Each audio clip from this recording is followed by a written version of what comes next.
Se você já utilizou o ID em algum componente React que você estava fazendo, saiba que você foi moleque. Isso não se faz. Quando se fala de React, você não coloca o ID, você deixa o React controlar as coisas. Não estou dizendo que não pode usar. Quer dizer, é melhor evitar o ID, mas caso você precise utilizar, tem um jeito certo e tem um jeito errado. Então deixa eu te mostrar como que você pode trabalhar com IDs de um jeito fácil. Eu tenho uma aplicação nova de React aqui, eu acabei de criar com o Create React App. Eu vou utilizar essa estrutura aqui para te mostrar. Antes eu vou apagar tudo que tem aqui. Eu vou criar uma pastinha chamada Components, uma estrutura bem básica, mas um caso de uso extremamente real. Eu vou criar um arquivo aqui chamado de Custom Input.js. Então eu vou colocar aqui um componente, Export Default Function Custom Input. Ele não vai receber nada por enquanto. E eu vou retornar dois componentes, um label, e aqui ele já está pedindo esse HTML4, que é onde ele espera um ID, e um input em si. Vamos manter com type text por enquanto. Posso salvar esse componente. Pronto, e aqui eu vou colocar um texto qualquer, só para a gente ver se a gente está conseguindo renderizar ele.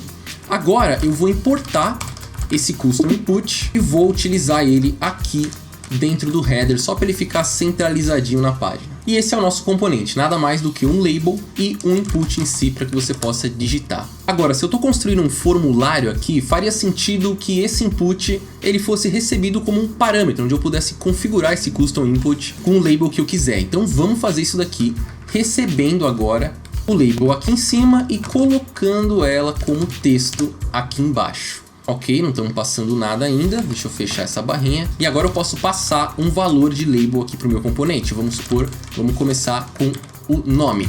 Agora aqui o meu input já está funcionando, é um HTML normal, mas o meu label ele não está conectado com o input. Uma prova que eu posso ter disso é que se eu clicar aqui no nome, parece que não acontece nada. O que a gente quer colocando um label é que ao clicar aqui a gente selecione o nosso texto. Isso não está funcionando porque está faltando o ID. O jeito que você consegue ligar no HTML o label com o input é através do ID. Então eu precisaria vir aqui no nosso input, colocar um ID, por exemplo, custom input, e aqui nesse outro atributo, o HTML4, eu coloco um custom input também. Agora sim, se eu clicar no label, ele sabe que esse label está associado ao input. Até aí tudo bem. O problema acontece quando eu quero renderizar um outro componente desse daqui.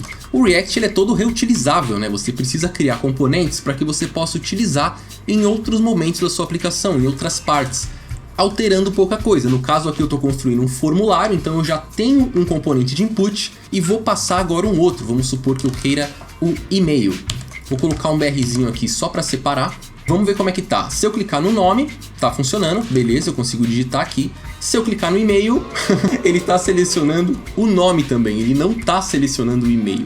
Eu só consigo acessar o input de e-mail se eu clicar direto nesse input de e-mail, mas esse label aparentemente está associado com esse input. Vamos inspecionar agora o que está acontecendo nesse HTML que o React está criando. Eu tenho aqui o componente header, beleza. Dentro dele a gente tem nossas duas divs com o BRzinho, são os nossos custom inputs. E abrindo ele aqui nós temos o label que está com for custom input e o ID custom input. Ok, até aqui tudo certo. Agora se eu abrir o próximo custom input, o segundo que a gente renderizou, o de e-mail, ele também tem um label for custom input e o input de baixo tem o mesmo ID do que aqui em cima. E ter dois componentes com o mesmo ID é uma violação das leis do HTML, da internet, do web development. Mas a gente pode arrumar isso de um jeito fácil, você deve estar pensando. Então agora eu já estou passando o label, eu posso passar então um ID aqui também, né? E se eu, em vez de simplesmente colocar um custom ID aqui, agora eu estou passando um ID para o meu componente e agora eu preciso passar um ID aqui para eles. Então aqui em cima eu vou colocar o name e aqui embaixo vamos colocar o e-mail.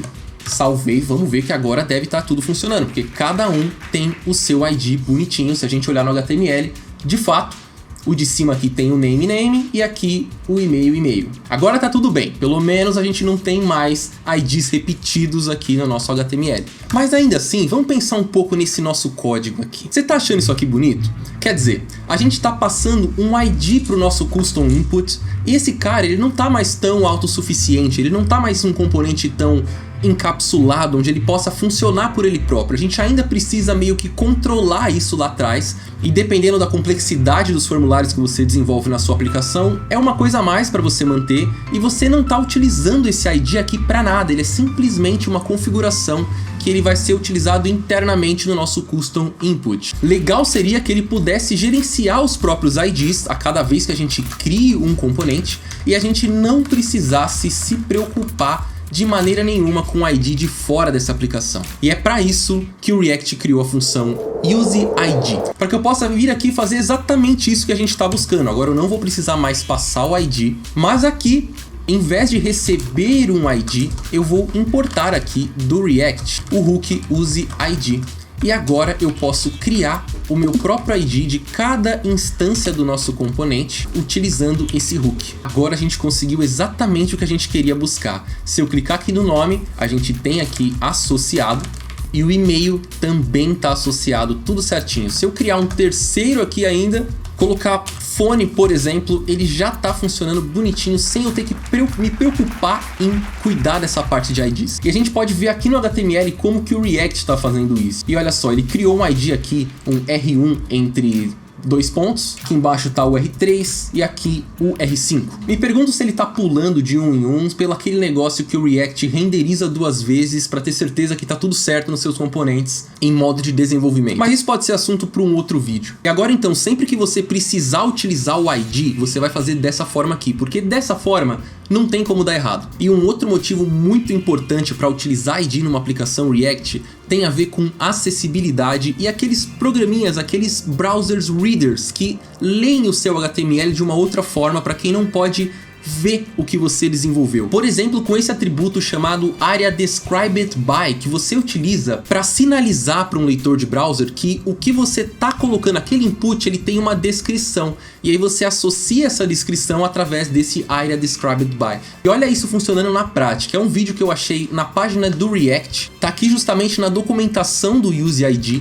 Eu vou deixar o link aqui embaixo caso você queira dar uma olhada nele inteiro.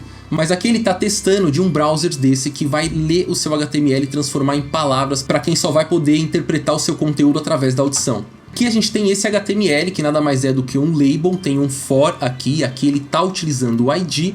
E esse ID tá pelo PW, tá vendo? Aqui a gente tá, é a mesma ligação que a gente fez nesse vídeo. Mas aqui você tem uma tagzinha P aqui embaixo que fala sobre a descrição da senha. Isso aqui é um formulário de senha e ele tá falando que a senha precisa conter pelo menos 18 caracteres. E aqui nesse input você tem o AreaDescribedBy e você precisa passar para ele o ID de qual componente HTML que está sendo utilizado para essa função, para descrever esse input. E olha só como que isso funciona. Password. Password edit text. The password should contain at least 18 characters. O que ele fez aqui? Ele leu o primeiro password, aí ele falou do campo, e aí ele falou, em vez dele passar o próximo elemento na ordem seria o submit, ele tá primeiro lendo a descrição, que é o PW hint. Então ele conseguiu associar uma coisa com a outra, e eu não preciso nem dizer que isso é algo que impacta totalmente a usabilidade de quem tá consumindo um conteúdo que você cria desse jeito. E esse é um jeito que, por mais que muitas bibliotecas React não utilizem o ID para associar componentes, você tem meios mais modernos como o UseRef, mas em casos como esse, você não tem como fugir. E quando você não tem como fugir, essa é a maneira correta de utilizar o ID no React. Se você ainda não me conhecia, eu sou o Renan Palim. Se você gostaria de aprender React ou React Native comigo, eu vou deixar um link aqui na descrição com uma condição especial dos meus cursos. Vou também deixar um outro videozinho aqui para você de sugestão e um grande abraço.